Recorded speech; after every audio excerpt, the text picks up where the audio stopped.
Assalamualaikum warahmatullahi wabarakatuh. Perkenalkan, nama saya Ahmad Fadilah, NPM 2006-020200. Dosen pengampu Andi Surya STMT. Di sini saya akan mempresentasikan mata kuliah Perencanaan Pengendalian Proyek Universitas Islam Kalimantan. Perencanaan pengendalian proyek. Untuk outline-nya, yang pertama perencanaan proyek, terus perencanaan proyek jalan, perencanaan proyek jembatan, perencanaan proyek gedung, perencanaan proyek drainase, perencanaan proyek perumahan kumuh, pengendalian proyek. Perencanaan proyek. Perencanaan atau planning merupakan tindakan pengambilan keputusan yang mengandung data dan informasi ataupun fakta kegiatan yang akan dipilih dan akan dilakukan pada masa mendatang.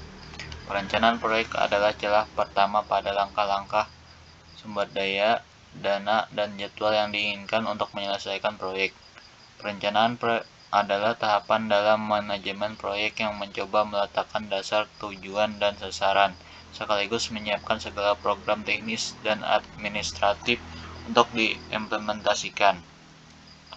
Secara umum, tujuan dan pembangunan jalan yaitu untuk mendapatkan pembangunan jalan yang aman, nyaman, ekonomis, serta sesuai dengan standar perencanaan yang telah ditetapkan. Salah satu metode yang dapat digunakan dalam perencanaan adalah Rural Access Index atau RAI sebagai alat untuk merumuskan kebijakan dan strategi dalam merencanakan jalan, membimbing dan mengelola investasi di sektor jalan, serta memantau efektivitas investasi di sektor jalan. Proyek jalan. Standar teknik perencanaan. 1. Pemadatan. Pemadatan adalah suatu proses di mana udara pada pori-pori tanah dikeluarkan dengan salah satu cara mekanis,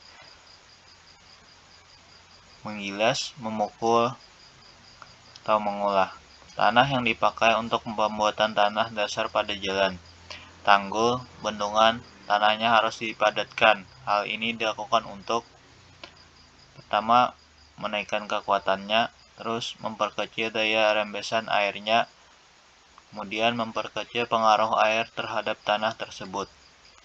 2. Terase.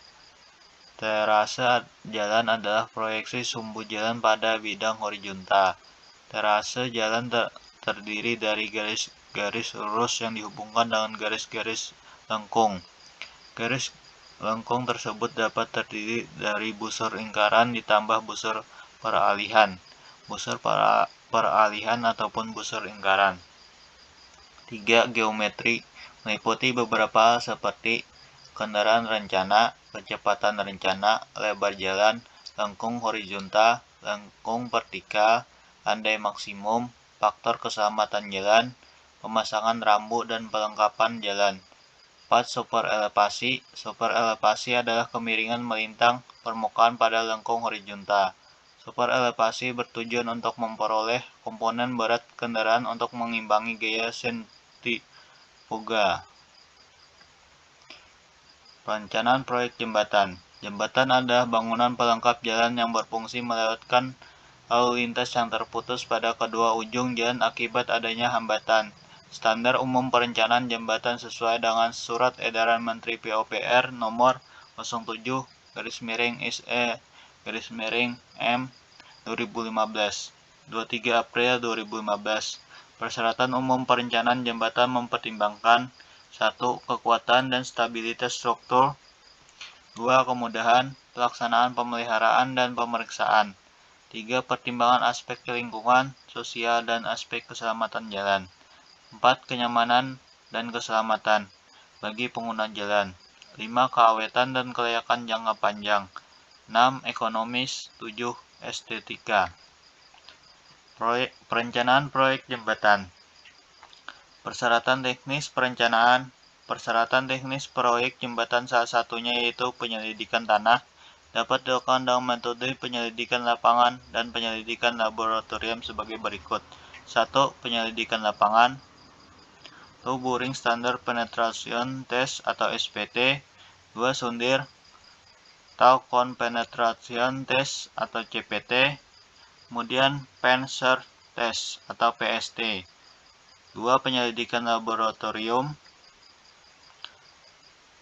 Terus perencanaan proyek gedung. Bangunan gedung merupakan salah satu wujud fisik pemanfaatan ruang. Oleh karena itu, dalam pengaturan bangunan gedung tetap mengacu pada pengaturan penataan ruang sesuai peraturan perundang-undangan yang berlaku. Dalam pelaksanaannya, banyak hal yang perlu diperhatikan dalam perencanaan gedung sederhana. Di antaranya ketahanan terhadap gempa, fasilitas, dan aksesibilitas yang bisa dimanfaatkan oleh semua orang termasuk bagi kaum disabilitas. Untuk menjamin kepastian dan ketertiban hukum dalam penyelenggaraan bangunan gedung, setiap bangunan gedung harus memenuhi persyaratan administratif dan teknis bangunan gedung, serta harus diselenggarakan secara tertib berdasarkan Undang-Undang Nomor 28 Tahun 2002 tentang Bangunan. Persyaratan teknis berdasarkan Peraturan Menteri Pekerjaan Umum Nomor 29/PRT/M/2006. Klasifikasi bangunan gedung berdasarkan tingkat kompleksitasnya meliputi 1. Bangunan gedung sederhana. Bangunan gedung sederhana adalah bangunan gedung dengan karakter sederhana dan memiliki kompleksitas dan teknologi sederhana, dan atau bangunan gedung yang sudah ada desain prototipnya. 2. Bangunan gedung tidak sederhana. Bangunan gedung tidak sederhana adalah bangunan gedung dengan karakter sederhana dan memiliki kompleksitas dan teknologi tidak sederhana.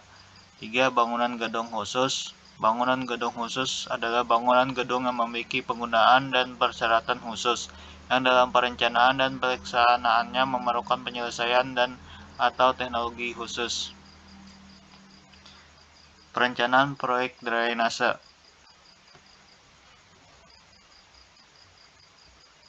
Berkaitan dengan pembangunan sistem drainase berwawasan lingkungan sesuai dengan Peraturan Menteri PUPR Nomor 12. Ketentuan umum yang harus diperhatikan adalah sebagai berikut. 1. Rencana induk sistem drainase disusun dengan memperhatikan hal-hal sebagai berikut. Rencana pengelolaan sumber daya air. Rencana induk sistem drainase merupakan bagian dari rencana pengelolaan sumber daya air. Rencana sistem drainase harus dilaksanakan secara terintegrasi dalam pengelolaan sumber daya air, agar dalam memberikan pelayanan dapat memberikan daya guna yang optimal. Konservasi air. Perencanaan sistem drainase harus memperhatikan kelestarian lingkungan hidup terkait dengan ketersediaan air tanah maupun air permukaan.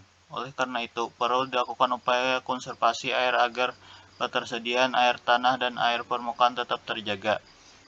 Kondisi lingkungan, sosial, ekonomi, dan partisipasi masyarakat yang berbasis pada kearifan lokal. 2. Pembangunan sistem drainase harus berwawasan lingkungan. 3. Bangunan pelengkap yang dibangun pada saluran dan sarana drainase kapasitasnya minimal 10% lebih tinggi dari kapasitas rencana saluran dan sarana drainase. Perencanaan proyek perumahan kumuh.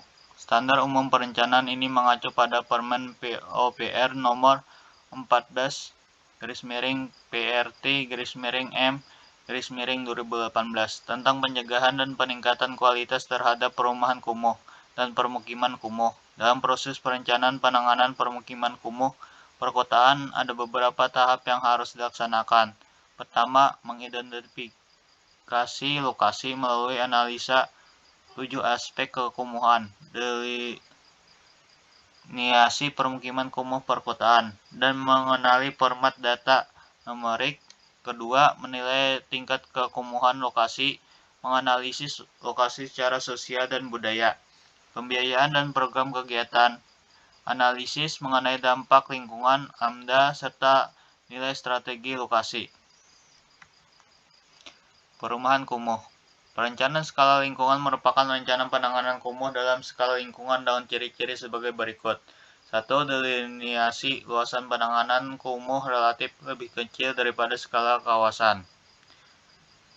2. Bersifat bottom up serta melibatkan lebih sedikit sektor yang terlibat, sehingga penanganan dilakukan secara partisipatif dan swakelola oleh masyarakat dengan difasilitasi oleh fasilitator kelurahan atau desa. 3. Pembangunan skala lingkungan umumnya memerlukan perencanaan yang lebih sederhana, teknologi sederhana, risiko kecil, dan biaya pemeliharaan yang kecil. Dan pendanaan dan pelaksanaan skala lingkungan relatif lebih kecil dari skala kawasan. Dalam melakukan penanganan skala lingkungan juga perlu dilengkapi dengan action planning, strategi planning, atau rencana tindak. Pengendalian proyek. Menurut Erpianto 2009, karakteristik proyek dapat dipandang dalam 3 dimensi, yaitu unik, melibatkan sejumlah sumber daya, dan membutuhkan organisasi. Jadi pengendalian sangat diperlukan pada tahap pelaksanaan. Pengendalian atau kontrol diperlukan untuk menjaga kesesuaian antara perencanaan dan pelaksanaan. Tiap pekerjaan yang dilaksanakan harus diinspeksi dan dicek oleh pengawas lapangan, apakah sudah sesuai dengan spesifikasi atau belum. Pengendalian proyek adalah pengontrolan pelaksanaan proyek untuk mencapai keberhasilan proyek. Menurut Santoso 2008, pengendalian dilakukan seiring pelaksanaan proyek dengan tujuan proyek tetap berjalan dalam batas waktu, biaya, dan performasi yang ditetapkan dalam rencana. Terima kasih, sekian dari saya. Salah hilaf mohon maaf. Wabillahi taufiq wal hidayah. Wassalamualaikum warahmatullahi wabarakatuh.